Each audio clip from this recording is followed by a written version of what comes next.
آج 10 اپریل 2026 سلسلہ درس قرآن کو آیت نمبر 229 کے ساتھ ربط کرتے ہیں۔ لاسٹ سیشن کے اندر الطلاق مرتان اس کے اوپر بات ہوئی تھی، اور میں نے کئی پہلو بیان کیے تھے آیت نمبر 229 کے، اور ان کو بیان کر کے میں نے کچھ نکات بھی آپ لوگوں کے سامنے رکھ دیے تھے کہ الطلاق مرتان جب قرآن کہتا ہے تو ہمارے ہاں جس طرز کے اوپر طلاق اور نکاح کا موضوع ایک زیر بحث آ جاتا ہے کہ ایک مرد اور ایک عورت ان کے درمیان میں نکاح اور جدائی، اس کے اوپر پورے باب مدون کیے ہوئے ہیں۔ فَإِمْسَاكٌ بِمَعْرُوفٍ أَوْ تَسْرِيحٌ بِإِحْسَانٍ جب قرآن کہاں کہہ رہا ہے تو اب یہاں پر پہلی بات تو میں نے کہی تھی کہ الطلاق مرتان، طلاق کا ترجمہ کرتے ہیں طلاق، مرتان کا ترجمہ کرتے ہیں 2 مرتبہ، کہ طلاق 2 مرتبہ ہے۔ اس کے بعد لکھا ہے فَإِمْسَاكٌ بِمَعْرُوفٍ أَوْ تَسْرِيحٌ بِإِحْسَانٍ۔ میں نے آپ لوگوں سے کہا تھا کہ طلاق کا لفظ نافذ ہی اس وقت ہوتا ہے جب کہ نکاح کے معاہدے سے علیحدگی ہو جائے۔ جب تک علیحدگی نہیں ہوگی اس وقت تک طلاق کا لفظ لاگو ہی نہیں ہو سکتا ہے۔ تو یہاں آ کے ساری بحث ہی ختم ہو جاتی ہے۔ طلاق رجعی، طلاق بائن کی جو کیٹیگری ہے وہ ختم ہو جاتی ہے۔ اگر آپ کو طلاق کا معنی معلوم ہے تو آپ کے لیے آسانی ہے سمجھنا۔ جب یہاں الطلاق مرتان کہہ رہا ہے تو 2 مرتبہ طلاق، مطلب اگر میں ترجمہ مرتان کا اسی طرز پہ کرتا ہوں تو 2 مرتبہ کی جدائی، علیحدگی۔ فَإِمْسَاكٌ بِمَعْرُوفٍ أَوْ تَسْرِيحٌ بِإِحْسَانٍ جب یہاں کہتا ہے تو ہمارے ہاں ترجمہ کیا جاتا ہے کہ پھر اس کے بعد معروف طریقے سے روک لینا ہے، او تسریحٌ بِإِحْسَانٍ یا ان کو احسان کے ساتھ جدا کر دینا ہے۔ اچھا، یہاں پر تسریحٌ کا معنی بھی جدائی ہی کیا جاتا ہے، طلاق والا۔ وَلَا يَحِلُّ لَكُمْ أَن تَأْخُذُوا مِمَّا آتَيْتُمُوهُنَّ شَيْئًا، اور تمہارے لیے یہ حلال نہیں کہ تم لے لو اس میں سے جو آتَيْتُمُوهُنَّ تم لوگوں نے ان کو دیا ہے، شَيْئًا کوئی بھی چیز، مطلب کوئی بھی چیز ان سے لینا یہ جائز نہیں ہے دینے کے بعد۔ یعنی کہ عام ترجمے کے حساب سے کہتے ہیں کہ اگر مرد نے عورت کو طلاق دے دی ہے تو طلاق دینے کے بعد جو اس نے رقم دی ہے، جس کو ہمارے ہاں مہر کے لفظ سے تعبیر کیا جاتا ہے، اس میں سے وہ مرد کچھ بھی واپس نہیں لے سکتا، اس کے لیے حلال نہیں۔ إِلَّا أَن يَخَافَ أَلَّا يُقِيمَ حُدُودَ اللَّهِ، مگر اس صورت میں کہ ان دونوں کو خوف ہو کہ وہ اللہ کی حدود کو قائم نہیں رکھ سکیں گے۔ اچھا، اگر نہیں رکھ سکیں گے قائم، اس کا کوئی مفہوم ایسا واضح طور پر سامنے نہیں آتا۔ اس کو بیان کرتے ہیں کہ اگر کوئی ایسا معاملہ ہو جائے کہ لڑائی جھگڑے تک بات پہنچ جائے اور آپس میں ایک دوسرے پر کردار کشی والا معاملہ ہو جائے، تو بہتر یہ ہے کہ کچھ لے دے کے معاملات کو سولف کر دیا جائے۔ فَإِنْ خِفْتُمْ، پس اگر تمہیں خوف ہو اللہ یقیم حدود اللہ، کہ وہ دونوں اللہ کی حدود کو قائم نہیں رکھ سکتے ہیں، فلا جناح علیہما، تو ان دونوں پر کوئی حرج نہیں، فیما اس میں جو افتدت بھی، جس کے ذریعے وہ اپنی جان چھڑا لے۔ اب افتدت یہاں پر واحد مؤنث کا صیغہ ہے، تو انہوں نے ترجمہ کیا ہے کہ عورت اگر جو اس کو مہر ملا تھا اس مہر میں سے کچھ بھی دے کر اپنے آپ کو اس سے الگ کر سکتی ہے۔ تو ہمارے ایک قانون بن گیا خلا کا۔ میں خلا کے لفظ کے اوپر بہت تفصیل سے بات کر چکا ہوں، تو میں ظاہر اس پر بھی تفصیل میں مزید نہیں جاؤں گا کہ خلا کا مطلب ہوتا ہے ان کے نزدیک کہ عورت خود سے طلاق لے۔ اچھا، خود سے طلاق لینے کا قانون جب اس آیات کے تحت بنایا گیا اور روایات کے جو معاملات ہیں، الفاظ ہیں، ان کو سامنے رکھ کے بنایا گیا، تو نتیجہ یہ طے پایا کہ اگر عورت خود سے خلا لیتی ہے اور مرد طلاق نہیں دیتا ہے تو کورٹ یہ حکم دیتی ہے کہ خلا لینے والی عورت کو جو مہر مقرر کیا گیا تھا وہ مہر اب اس کو نہیں دیا جائے گا. تو مرد بھی خوش ہو جاتا ہے, بولتا ہے بھائی طلاق میں دوں گا نہیں, خود ہی خلا لے گی, خود ہی جو پیسہ میں نے مقرر کیا تھا وہ دینا ہی نہیں پڑے گا, جان بھی چھٹے گی اور وہ بھی راستے لگے گی. تو ہمارے یہاں خلا کا پھر یہ قانون بن گیا, اور اس کے اندر پھر یہ بھی ہوتا ہے کہ اگر وہ مہر دے چکا ہے تو اس میں سے تھوڑا سا مال واپس کر دیتی ہے. سونا ہو گیا, زیور ہو گیا, ٹھیک ہے تمہارے خاندان کا تم رکھ لو, میری جان چھوڑ دو. اس کو ہمارے یہاں فی مفتدت بہ سے بیان کیا جاتا ہے. تلک حدود اللہ فلا تعتدوها, یہ اللہ کی حدود ہیں تو تم اس میں حد سے نہ بڑھو. ومن یتعد حدود اللہ فاولئک هم الظالمون, اور جو بھی اللہ کے حدود کو پھلانگتا ہے تو وہی لوگ ہیں جو حد سے بڑھنے والے ظالمین ہیں. تو یہ تو ہے مروجہ ترجمہ کا حساب. اب آپ دیکھیے, میں نے پہلے ہی آپ لوگوں کے سامنے ذکر کر دیا ہے کہ الطلاق کا لفظ, اب میں جو دوسرا پرایہ بیان کر رہا ہوں نا, یہ مرد اور عورت کی شادی اور طلاق کے حساب سے بیان کر رہا ہوں, کیونکہ ہمارے ہاں بہت سارے لوگ بضد ہیں کہ بھائی طلاق کو طلاق ہی کنسیڈر کریں, وہی طلاق جو ہمارے یہاں طلاق شمار ہوتی ہے. کیونکہ بہت سارے ایسے حضرات جو قرآن الون سمجھے جاتے ہیں, انہوں نے بھی ان آیات کے ترجمے مرد اور عورت کے درمیان کے تعلقات کے حساب سے ہی بیان کیا ہے. اچھا, ان کے پاس بھی جمع غفیر ہے, ایک مجمع ہے جو ان کو فالو کر رہا ہوتا ہے. اچھا, وہ ان کو فالو کرتے ہوئے ہم لوگوں کو بھی سن رہا ہوتا ہے وہ مجمع. تو اب ان کی خواہش یہ ہوتی ہے کہ جو ہم نے سن رکھا ہے پہلے سے, اور ہم ظاہر سب چیزوں کو چھوڑ کر قرآن کی طرف آئے تھے, اور ان کو سن کے ہم نے قرآن کو سمجھنا شروع کیا, قرآن پہ عمل کرنا شروع کیا,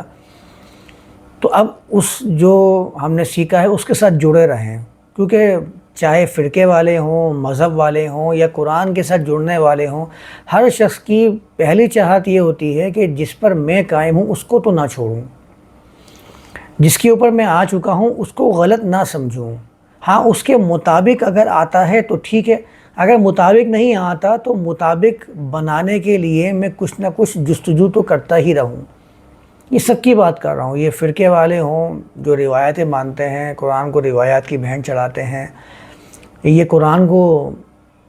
صرف قرآن کو ماننے والے ہوں, قرآن پہ عمل کر رہے ہوں, یا صرف اس مذہب کی ہی بات نہیں, اسلام کی ہی بات نہیں, بلکہ دیگر مذاہب کے ماننے والے ہوں, سب کی پہلی چاہت یہ ہوتی ہے کہ جس پر میں قائم ہوں نا, میں اس پر قائم رہوں, اپنے آپ کو غلط کیوں قرار دوں. دوسرے کے معاملات کو غلط کر کے اپنے اندر فٹ کرنے کی کوشش کر لیتا ہوں, تو یہ ایک بہترین اعتدال کی راہ سمجھتا ہے وہ. تو وہ جو جمع غفیر ہے وہ چاہتا ہے کہ حافظ عاطف صاحب نکاح و طلاق کا ترجمہ وہی کریں جو دوسرے قرآن کو بیان کرنے والے بیان کر چکے ہیں.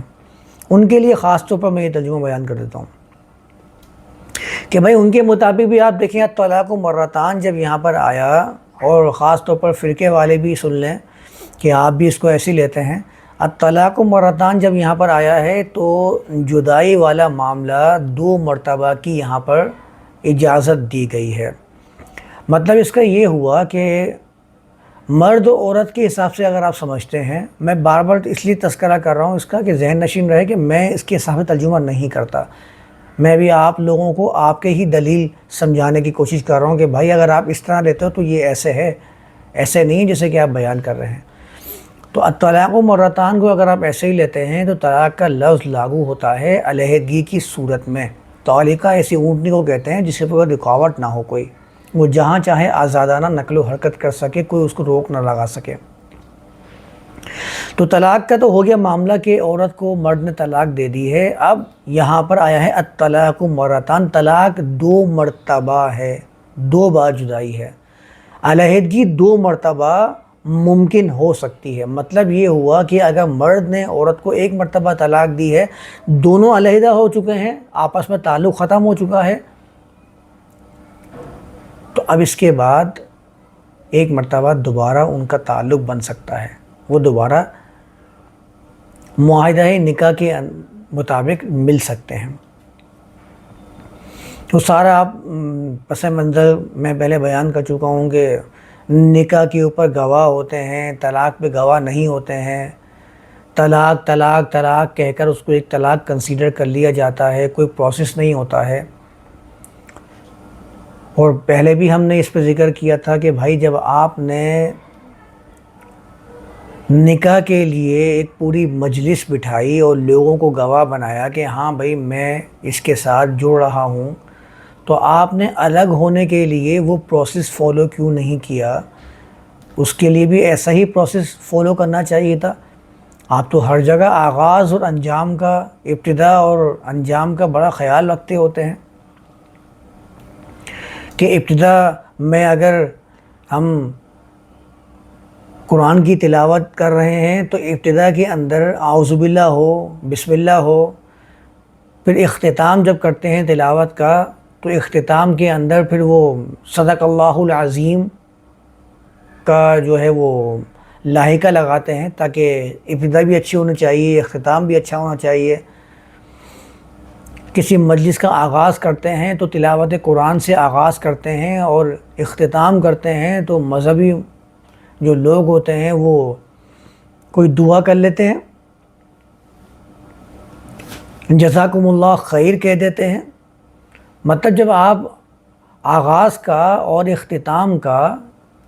اتنے اچھے سے انتظام کر رہے ہوتے ہیں تو نکاح میں آپ کو یہ چیزیں یاد کیوں نہیں آتی ہیں کہ نکاح کے آغاز کے اندر میں تو آپ لوگوں نے بڑا بہترین انتظام کیا تھا، ہزاروں لوگوں کو دعوت دی تھی کہ ہاں بھائی ہم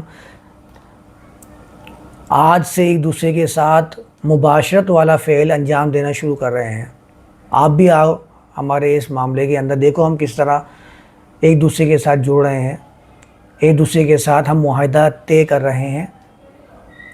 تو آپ سب اس معاہدے میں شریک ہو جائیے، دیکھیے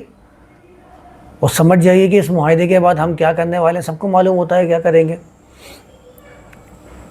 جب آپ نے آغاز ایسا کیا تھا تو آپ پھر اس کا انجام، اس کا اختتام ایسے کیوں نہیں کرتے ہیں کہ آپ سب کو بتائیں کہ ہم نے جو معاہدہ کیا تھا نکاح کا، ایک ساتھ تعلق بنانے کا، کہ ہم ایک دوسرے کے ساتھ آج سے ہماری مباشرت حلال ہو چکی ہے، ہم پر کوئی رکاوٹ نہیں ہے، تو پھر آپ نے اسی طرح کا اہتمام کیوں نہیں کیا لوگوں کو بلا کر کہ بھئی اب ہم لوگ آپس کے تعلقات کو اس طرح منقطع کر رہے ہیں کہ اب ہمارے درمیان میں جو سیکشول انٹرکورس تھا، جو سیکشول ریلیشن شپ تھی، جو مباشرت کا معاملہ تھا، وہ اختتام پذیر ہو چکا ہے۔ اب ہم دونوں کے لیے یہ جائز نہیں کہ ہم دونوں ایک دوسرے کے ساتھ ایسا کوئی تعلق بنا سکیں۔ اصولی طور پر یہی ہونا چاہیے۔ جب آپ نے اتنا اہتمام آپ اس کی آغاز پر کیا کہ پورے زمانے کو بتایا کہ اب ہمارا ایک دوسرے کے ساتھ تعلق بنانا یہ ناجائز کنسیڈر نہیں کیا جائے،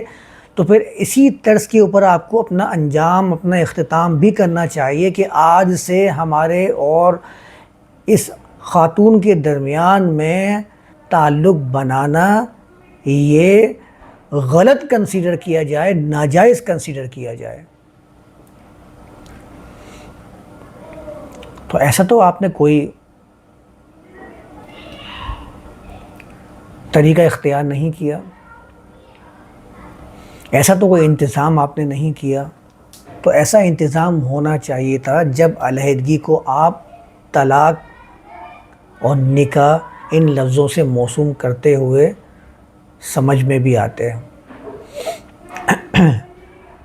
کیونکہ آپ خود کہتے ہیں کہ یہ جو نکاح والا معاملہ ہوتا ہے اس میں گواہان بلاؤ، لوگوں کو خبردار کرو۔ میں نے تو روایات میں یہ بھی پڑھا ہے کہ دف بجاؤ، سر عام اعلان کرو، بتاؤ کہ ہم دو مرد اور عورت ناجائز تعلق نہیں بنا رہے ہیں، بلکہ سب کو معلوم ہونا چاہیے کہ انہوں نے باقاعدہ نکاح کیا ہے، نکاح کے بندھن سے جڑے ہیں۔ ایسا نہ ہو کہ ان کے تعلقات پر کسی تہمت کا کوئی اشتباہ باقی رہ جائے، اس کے لیے انتظام کیا جاتا ہے، سب کو معلوم ہونا چاہیے۔ تو ایسے ہی پھر طلاق کا بھی سب کو معلوم ہونا چاہیے، ان کو معلوم ہونا چاہیے کہ ہاں یہ عہدے سے، اپنے تعلق سے نکل چکے ہیں، تاکہ جب وہ کسی اس عورت کو کسی دوسرے مرد کے ساتھ دیکھیں تو ان کے ذہن میں اس عورت کی کردار کشی نہ ہو کہ یہ تو اس کی نکاح میں ہے، یہ تو اس کی وائف ہے، اس کی بیوی ہے، اب یہ اس مرد کے ساتھ کیا کر رہی ہے۔ تو کہیں ایسا نہ ہو کہ آپ کے اس انتظام نہ کرنے کی وجہ سے اس عورت کی کردار کشی ہو رہی ہو یا اس مرد کی کردار کشی ہو رہی ہے کہ وہ کسی دوسری عورت کے ساتھ گھوم رہا ہے. تو جب یہاں تک لانا انتظام کرنا ضروری تھا، دف بجانا، مساجد میں نکاح کرنے کا پیغام دینا اور لوگوں میں سر عام اعلان کرنا، ولیمہ کرنا، بتانا کہ بھائی آج کی رات جو ہے نا ہمارا تعلق ہو چکا ہے، اس کے لیے آپ کے لیے ہم نے کھانے کا اہتمام کیا ہے، تو پھر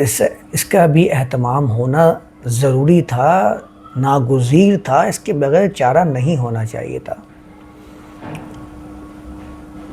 تو آپ نے ایسا تو کوئی انتظام نہیں کیا. بہرحال میں تو اصولی بات کر رہا ہوں، آپ دیکھ لیجئے ایسا ہونا چاہیے. جس طرح کے ہمارے ہاں نکاح کے معاملات ہوتے ہیں ایسے ہی طلاق کے معاملات بھی ہونے چاہیے. اور میں نے آپ لوگوں کی یاد دہانی اس طرف بھی کروائی تھی کہ آپ کو یاد ہوگا سورۃ الطلاق کے اندر جب شہیدین دو گواہوں کا ذکر کیا جاتا ہے تو کہتے ہیں کہ طلاق کے موقع پر دو گواہ کا ہونا یہ بھی لازم ہے، قرآن نے حکم دیا ہے. اب وہ میری مرضی ہے، میں قرآن کے کسی حکم کو واجب گمان کرتا ہوں اور کسی حکم کو میں کہتا ہوں ٹھیک ہے یہ تو ایک اللہ کی طرف سے ہدایت تھی، نہیں کرو واجب گمان، اس کو ایسی کر لو. میں کہیں پہ کسی حکم کو واجب قرار دے دیتا ہوں، کہیں پہ کسی حکم کو میں کہتا ہوں کہ یہ کلی طور پر ہر بندے پر فرض ہے، کتب علیکم الصیام والی بات. کہیں پر میں کہتا ہوں کتب علیکم القتال، یہ امت کے ان لوگوں پر فرض ہے کہ جو امن کے دعوے دار ہیں، امن سنوارنے والے ہیں، عدالتیں ہیں، ان کا کام ہے. یہ میری مرضی ہوتی ہے میں کس چیز کو کیسے واجب کروں، کیونکہ میرے پاس اتھارٹی ہے، میں سرٹیفائیڈ عالم ہوں، مفتی ہوں. تو ایسے میری مرضی ہوتی ہے، میں کسی حکم کو کہتا ہوں کہ نہیں یہ واجب ہے اور کسی حکم کو کہتا ہوں نہیں یہ واجب نہیں ہے بلکہ یہ تو اللہ کی طرف سے ہدایات ہیں، ان پہ عمل نہ کرنا بھی درست ہے. تو مرضی کے سودے ہیں، کر رہے ہیں لوگ اور دوسرے مان بھی رہے ہیں اس کو. تو جب وہاں پر سورۃ طلاق میں آپ طلاق کے حساب سے اس کو سمجھتے ہیں تو وہاں پر باقاعدہ یہ حکم موجود بھی ہے کہ دو گواہوں کو آپ تیار رکھیں، تو اس کا تو اہتمام نہیں کیا جاتا. تو اصولی بات میں جو کر رہا ہوں اس کو آپ سمجھ جائیے کہ یہ ہونا چاہیے آپ کے بھی مطابق. خاص طور پر ایسے افراد کی بات کر رہا ہوں جو قرآن الون اپنے آپ کو قرار دیتے ہیں کہ ہم قرآن کی ہی مانتے ہیں، قرآن کے علاوہ کسی کی نہیں مانتے، قرآن کے علاوہ ماننے کو ہم شرک قرار دیتے ہیں. تو آپ اصل میں یہ سمجھ لیجئے کہ آپ بھی قرآن کی ہی نہیں مان رہے ہیں بلکہ جس نے آپ کو قرآن بیان جیسے کیا ہے آپ اس کی مان رہے ہیں. تو کہیں ایسا تو نہیں ہے کہ آپ جو دوسرے کو مشرک قرار دے رہے ہیں، شرک کا فتویٰ لگا رہے ہیں، وہ آپ کے اوپر تو نہیں لگ رہا. اس کو بھی سمجھنے کی ضرورت ہے. بہرحال میں کسی اور طرف چلا گیا ہوں. خیر اب آ جائیے ذرا الطلاق مرتان. طلاق یعنی مرد و عورت کی علیحدگی دو مرتبہ ممکن ہو سکتی ہے. مطلب ایک دفعہ علیحدگی ہو گئی، پھر دوبارہ نکاح ہو گیا، پھر دوبارہ سے علیحدگی ہو گئی،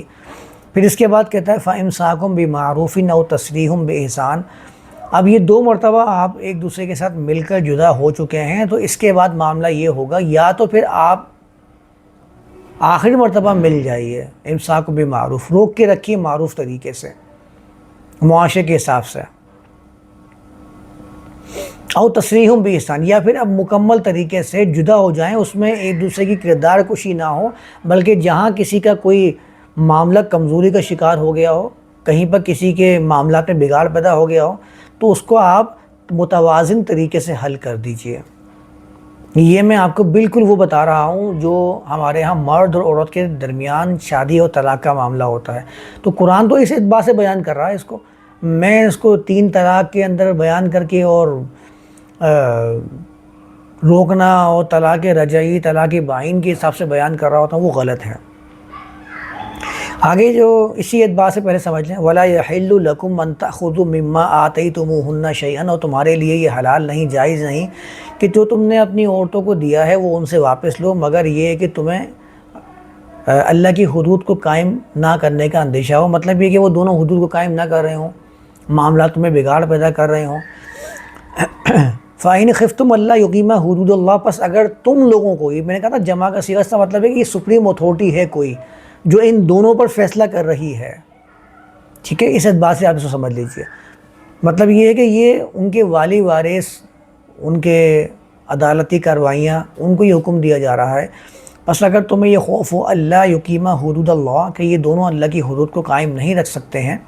فلا جناح علیہما، تو ان پر ایسی قیود نہ لگاؤ کہ یہ آزاد نہ ہو سکیں،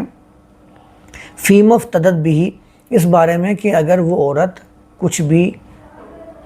دے دلا کر، کوئی بھی ایسی چیز پیش کر کر کہ وہ اپنی جان چھڑا لے، اس میں مال آ جائے، کچھ بھی آ جائے، وہ افتدا کے اندر آ جاتا ہے۔ تلک حدود اللہ فلا تعتدوها، یہ اللہ کی حدود ہیں، تم اللہ کی حدود کو پھلانگو نہ۔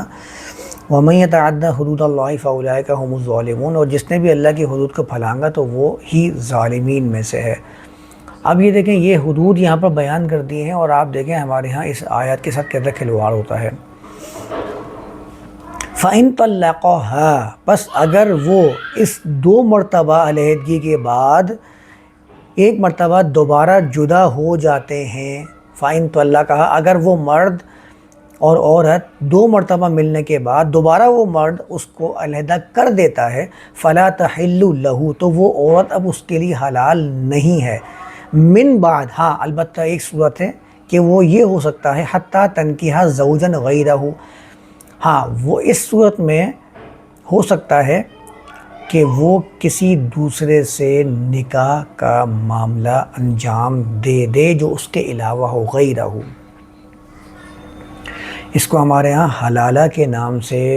ایسا رائج کیا ہوا ہے کہ میں ابھی کیا بیان کروں، عورتیں بھی سن رہی ہیں، لڑکیاں بھی سن رہی ہوتی ہیں۔ حلالہ سینٹر بنائے ہوئے ہیں ظالموں نے۔ لے کر کون جاتا ہے حلالہ کروانے کے لیے؟ وہ جو اپنی بیوی کے لیے دوسرے کے سر کو تن سے جدا کرنے کو تیار ہو جاتا ہے، جان سے مارنے کی کوشش کرتا ہے، جھگڑا کرتا ہے۔ جب وہ گھر سے اپنی بیوی کو لے کر نکلتا ہے تو اس کی بہوں پر بل الگ ہوتے ہیں، جب اکیلا نکلتا ہے تو اس کے معاملات الگ نظر آ رہے ہوتے ہیں۔ ہر کسی کو غصے کی نظر سے دیکھ رہا ہوتا ہے کہ کہیں میری بیوی کو دیکھ تو نہیں رہا، گھور تو نہیں رہا۔ وہ آدمی مولویوں کے جھانسے میں آ کر اس مولوی کو ہی اپنی بیوی سونپ کے چلے جاتا ہے کہ تو حلالہ کر کے رات میں مجھے واپس کر دیو۔ کتنی بدترین قسم کی گمراہی ہے اس کو میں کہوں گا، کتنے بڑے جرم کا ارتکاب اس کو میں کہوں گا کہ آپ نے پہلے مرد کو طلاق کا اختیار دیا ظالموں نے کہ عورت تو جلد باز ہوتی ہے، اس کے بعد مرد نے جب طلاق دے دی تو طلاق کا حلالہ کروانا یہ مرد کے اوپر لازم نہیں کیا، ظالموں نے اس عورت پر ہی لازم کر دیا کہ جس پر ویسے ہی ظلم کے پہاڑ توڑ دیے گئے ہیں، کہ پہلے ہی وہ اس مشکل کے اندر پڑی ہے کہ اس نے مجھے طلاق دے دیا ہے تو میں جاؤں گی کہاں اور کھاؤں گی کہاں سے۔ وہ اسی فراق کے اندر، اسی مشکل کے اندر اپنی زندگی گزار رہی تھی، ظالم نے اس کے اوپر ایک اور ظلم کا پہاڑ توڑتے ہوئے اس کی عفت کو، اس کی عصمت کو دو چار تار کرنے کے لیے ایک دوسرے مرد کے آگے پیش کر دیا کہ تو نے مجھ سے طلاق حاصل کی ہے، تجھے میں نے اپنے غصے کی بھین چڑھایا ہے، اب تو ہی میرے غصے کو ٹھنڈا کرنے کے لیے اپنی عزت کی بھین چڑھاتے ہوئے اس کے ساتھ ایک رات گزار۔ یہ میں نے باقاعدہ یہ واقعات سنے ہیں، لوگوں کو دیکھا یہ عمل کرتے ہوئے۔ آپ اندازہ لگائیں کہ ایسی فیملی کا کیا حال ہوگا کہ جس کی جوان بیٹیاں ہیں اور اس کے شوہر نے اس کو طلاق دے کر کسی دوسرے مرد کے ساتھ سلایا حلالے کے نام کے اوپر ظالم نے۔ وہ واپس جب اس فیملی میں آئے گی تو کس منہ سے آئے گی؟ آپ ذرا سوچیے گا اس کو ایک مرتبہ۔ فقط زبان کا، فقط ایک پرچے کا ہی تو فرق تھا جو آپ نے طلاق دینے کے بعد اس مرد کے ساتھ اس عورت کا تعلق بنانے کے لیے پر کیا تھا۔ ایک پرچہ ہی تھا نا، ایک معمولی سا ایک پروسیس تھا، طریقہ تھا، دے دیا آپ نے اس کے ہاتھ میں۔ اور میں نے ایسے بھی واقعات دیکھے ہیں کہ حلالے کے نام پہ جب اس کو دوسرے کی بیوی مل جاتی ہے تو بولتا ہے میں تو طلاق نہیں دوں گا، میں کیوں طلاق دوں؟ جھگڑے ہو رہے ہوتے ہیں، کورٹ میں فیصلے چل رہے ہوتے ہیں، جائیں ذرا کورٹ کے جائزے لیں، آپ کو معلوم ہو کیسے وہاں پر آ رہے ہوتے ہیں، ہماری سوچ سے بھی پرے، ہم سوچ بھی نہیں سکتے وہ چیزیں جو کورٹ میں کیس میں چل رہا ہوتا ہے کہ یہ والا مسئلہ آیا کرو سولو۔ ہزارہ قسم کا انسان ہے، کس طریقے کے معاملات کر رہا ہوتا ہے۔ سوچ کے دیکھیں ذرا، اپنی ماں کے بارے میں سوچ کے دیکھیں ذرا آپ کہ آپ کے باپ نے اگر اس کو طلاق دے دی ہے تو کیا آپ یہ گوارا کریں گے کہ آپ کی ماں کا نکاح ایک رات کے لیے کسی اور کے ساتھ کروا دیا جائے اور صبح وہ طلاق لے کر دوبارہ آپ کے گھر میں ویسی ہی آ جائے جیسے کہ گئی تھی؟ آپ تو یہ کبھی گوارا نہیں کر سکتے، آپ کبھی سوچ بھی نہیں سکتے کہ یہ ویسی ہی ہے جیسی تھی۔ مطلب غصہ تم کرتے ہو، ظلم کے پہاڑ بھی تم توڑتے ہو، نمک کے کم ہونے پر اپنے غصے کا وبال بھی اس کے اوپر نکالتے ہو، مارتے بھی تم ہو مذہبی سند لے کر، اور اس کی عزت سے کھلواڑ بھی تم ہی کرواتے ہو۔ گویا کہ تم نہ ہو گئے، اس کے خدا ہو گئے ہو کہ جو چاہو گے اس کے ساتھ کھلواڑ کرتے رہو گے، کبھی خود اس کی جسم سے کھیلنے کی کوشش کرو گے اور کبھی اس کو دوسرے کے پاس دے دو گے کہ تو اس سے کھیل، اور کھیل کے یہ تحفہ، یہ کھلونا مجھے واپس کر دیو، یہ استعمال کی چیز میں نے استعمال کر لی ہے، تو اس کے معاملات کو بہتر کر کے مجھے دوبارہ سے سونپ دیو۔ یہ ایسا ہی نہیں ہے جیسے کہ ہمارے یہاں ٹی وی خراب ہو جاتا ہے، فریج خراب ہو جاتا ہے، ہم ایک دن کے لیے میکینک کو دے کے آئے تھے، بھائی یہ اس میں خرابی پیدا ہو گئی، ذرا اس کے خرابی کو دور کر کے مجھے کل واپس کر دینا۔ یہ لگ تو رہی ہیں بڑی کڑوی بات ہے، یہ ہمارے معاشرے کے حصے ہیں، ہمارے معاشرے میں ہونے والے یہ واقعات ہیں جو وقوع پذیر ہو رہے ہیں۔ کیا حال ہوگا ان بچیوں کا جن کی ماں کے ساتھ یہ والا معاملہ کر دیا جائے؟ حلالہ سینٹر قائم کیا ہوا ہے، مولوی کہہ رہا ہے میں حلالہ کر دیتا ہوں، کسی اور کو کر دوں گا، میں کس لیے ہوں، میری خدمت کیوں نہیں لیتے ہو؟ یہ شاید آپ لوگوں کے سامنے وہ مولوی نہیں کہتا، میرے دوست رہے ہیں مولوی، مجھ سے میرے سامنے بیٹھ کے ہنسی مذاق کر رہے ہوتے ہیں، اس طرح کی باتیں کر رہے ہوتے ہیں ظالم۔ آپ کے سامنے شاید نہ کہتے ہوں ڈر کے مارے کہ اس کے سامنے کہیں گے تو یہ کیسی باتیں سوچے گا، بعد میں آگے مذاق کرتے ہیں، بولتے ہیں یار یہ اپنی بیوی لے کے آتا ہے مجھے دے دیتا، ہم کس لیے ہیں، ہم بھی تو خدمت کے لیے حاضر ہیں۔ بہت تکلیف دہ باتیں ہیں، ان کے لیے تو مزہ ہے جن کے گھر کی عورت نہیں ہے، جن کے گھر کی عورت ہے ان کے لیے ایک سزا ہے، ان کے لیے بہت سوچنے کی یہ بات ہے کہ کس طریقے سے یہ معاملات کو انجام دے رہے ہیں۔ تو حلالہ سینٹر قائم کیے ہوئے ہیں اور حلالے چل رہے ہیں، اور قرآن کی آیات کو پیش کیا جا رہا ہے اس کے سند کے طور پر، دیکھو یہ اس طرح سے معاملہ ہوتا ہے۔ تو اب یہ بالکل غلط ہے، یہ حلالہ نہ تو قرآن کے اندر ایسی کوئی مصدر آیا ہے حلالے کے نام سے، نہ ہی یہاں پر ایسا کوئی معاملہ ہے۔ یہاں پر تو اگر میں آپ کے مطابق بیان کروں تو ایسا ہے کہ طلاق اگر وہ دیتا ہے تیسری مرتبہ تو اب وہ دوبارہ سے اس کے ساتھ معاہدہ نکاح کی طرف نہیں آ سکتی، اور جب تک کہ وہ کسی دوسرے کے ساتھ نکاح نہ کر لے، یعنی کہ دونوں کو اس تکلیف کا اندازہ ہو جائے کہ ہاں ہم یہ کھیل نہ بنائیں، 2 مرتبہ ہم نے ایک دوسرے کے ساتھ رہ کر دیکھ لیا، اب ہمیں یہ ہے کہ دیکھنا چاہیے کہ کیا ہم کسی دوسرے کے ساتھ زندگی گزار کر زیادہ خوش ہیں یا ہم جو آپس میں زندگی گزار رہے تھے وہی بہتر تھی۔ تو ایک دوسرے کا پارٹنر ہونا اور ایک دوسرے کے ساتھ زندگی گزارنا، اس کے بارے میں اچھا خاصا ایک تجربہ ہو جائے، تو جب تک وہ کسی دوسرے کے ساتھ نکاح کے معاہدے میں قید نہیں ہو جاتی ہے اس وقت تک وہ تمہارے لیے حلال نہیں ہے۔ فَإِن طَلَّقَهَا، لیکن اگر ایسا معاملہ ہوتا ہے کہ وہ شخص بھی اس کو طلاق دے دیتا ہے، فَلَا جُنَاحَ عَلَيْهِمَا أَن يَتَرَاجَعَا إِن ظَنَّا أَن يُقِيمَا حُدُودَ اللَّهِ، اگر وہ اللہ کی حدود کو قائم کر سکتے ہیں، گمان کرتے ہیں، ان کو ایسی علامات نظر آ رہی ہیں کہ ہاں اللہ کی حدود قائم کر لیں گے، تو پھر وہ ایک دوسرے کے ساتھ باہم مل کر رجوع کر سکتے ہیں، دوبارہ سے ایک دوسرے کے ساتھ معاہدہ نکاح میں شامل ہو سکتے ہیں۔ وَتِلْكَ حُدُودُ اللَّهِ، یہ ہیں اللہ کی حدود، یہ اللہ کے فرامین ہیں، یہ اللہ کی باؤنڈریز ہیں۔ يُبَيِّنُوهَا، یہ اللہ کے وہ قوانین ہیں جن کو وہ آپ کے سامنے کھول کھول کر بیان کر رہا ہے، کن کے سامنے؟ ایسی قوم کے سامنے یعلمون، جو سمجھیں، جو صحیح اور غلط میں فرق کرنا چاہتے ہیں، جو علم رکھتے ہیں، لقوم یعلمون۔ تو یہ ہے، ایک تو میں نے دونوں آیات آپ کے سامنے بیان کر دی ہیں، ایک تو میں نے آپ لوگوں کے سامنے بہت تفصیل سے بیان کر دیا تھا، پھر میں نے ابھی آپ لوگوں سے کہا کہ بھائی ان دونوں آیات کو اگر آپ نکاح اور طلاق کے اوپر ہی مصر ہیں کہ بھائی اس کو مرد و عورت کے ساتھ ہی بیان کریں، حافظ صاحب آپ ایسے بیان کر دیں جیسے کہ لوگوں نے بیان کیا ہے، اور یہ بتا دیجئے کہ اگر ہم اس کو ایسے سمجھتے ہیں تو پھر ان آیات کا کیا مفہوم ہے۔ میرے پاس کمنٹس آ رہے ہوتے ہیں، لوگ مجھے کہہ رہے ہوتے ہیں آپ ایسے بیان کر دیں، اس طرز پہ کیسے بیان کریں گے۔ ایک سے تو میں نے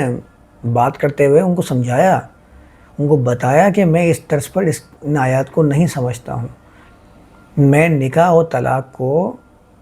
مرد و عورت کے مابین ہونے والا معاملہ قرار نہیں دیتا ہوں۔ تو مجھ سے آج جناب کہتے ہیں کہ نہیں یہ کیسے ہو سکتا ہے، یہ تو نکاح و طلاق کا معاملہ جب قرآن نے بیان کیا ہے تو آپ ایسے بتا دیجئے کہ اس کے اندر کیا حکم موجود ہے۔ تو ان لوگوں کے لیے خاص طور پر میں نے جو بیان کیا نا ان دونوں آیات کو، آپ اس کے اعتبار سے سمجھ لیں، اور اس میں ان فرقے والوں کا بھی رد آپ کو مل جائے گا جو اسی طرز پر ان آیات کو بیان تو کرتے ہیں لیکن وہ الطلاق مرتان کو ایک ساتھ دی جانے والی 2 طلاق قرار دے کر اور تیسری طلاق فَإِن طَلَّقَهَا سے اخذ کرتے ہیں آیت نمبر 230 سے، اور پھر حلال سینٹر قائم کرواتے ہیں۔ تو یہ حلال سینٹر حلال نہیں ہے، حرام ہے، قرآن نے ایسی کوئی اجازت نہیں دی ہے کہ غلطی تم کرو بھرپائی کوئی دوسرا کرے۔ یہ ہماری ایسی عادت بن چکی ہے کہ ہر غلطی میں ہم اپنے آپ کو سبک دوش سمجھتے ہیں، اپنے آپ کو دوش نہیں دیتے ہیں بلکہ اس کا ملبہ کسی اور پہ ڈالنے کی کوشش کرتے ہیں کہ بھئی تو اس کا حل نکال، دکان میں نے تباہ و برباد کی، تعویذ تو دے۔ اپنی غلطی کی بنیاد پر گرا میں ہوں اور دوش دے دیا کہ اس نے نظر لگا دی ہے۔ گھر مجھ سے نہیں سنبھل رہا، جھگڑے میں کر رہا ہوں اپنی عادتوں اپنی حرکتوں کی وجہ سے، اپنے بھائیوں سے، اپنے بھابھیوں سے، اپنے گھر والوں سے، وہ کہہ رہا ہوں کہ فلاں نے جادو کروا کے ہمارے گھر کے اندر جو ہے نا وہ خلل ڈلوا دیا۔ کرنا کام مجھے نہیں آتا، ڈال دیا اللہ کے اوپر کہ اللہ کی طرف سے ایسے لکھا ہوا تھا، تو اب میں کیا کر سکتا ہوں، اللہ کے آگے کسی کی چلتی نہیں ہے۔ تو ہم ہر معاملے میں اپنے آپ کو دوش دینے کے بجائے دوسرے کو شامل کرنے کی کوشش کرتے ہیں، تو اس اعتبار سے اس کو سمجھ لیجئے۔ تو ابھی میں اس کو اتنا بیان کرتا ہوں آج، تاکہ نیکسٹ سیشن کے اندر میں آپ کے سامنے وہ بیان کروں گا جو میں سمجھتا ہوں، جو میں نے اس سے اخذ کیا ہے ان دونوں آیات سے، بلکہ ان تمام آیات سے جو آنے والی ہیں، آیت نمبر 229 230 اور اس کے بعد جتنی آیات ہیں، تاکہ آپ لوگوں کے پاس الگ الگ طریقے سے سمجھنے کے لیے مواد موجود رہے گا۔ تو اس کو آج یہاں تک رکھتا ہوں۔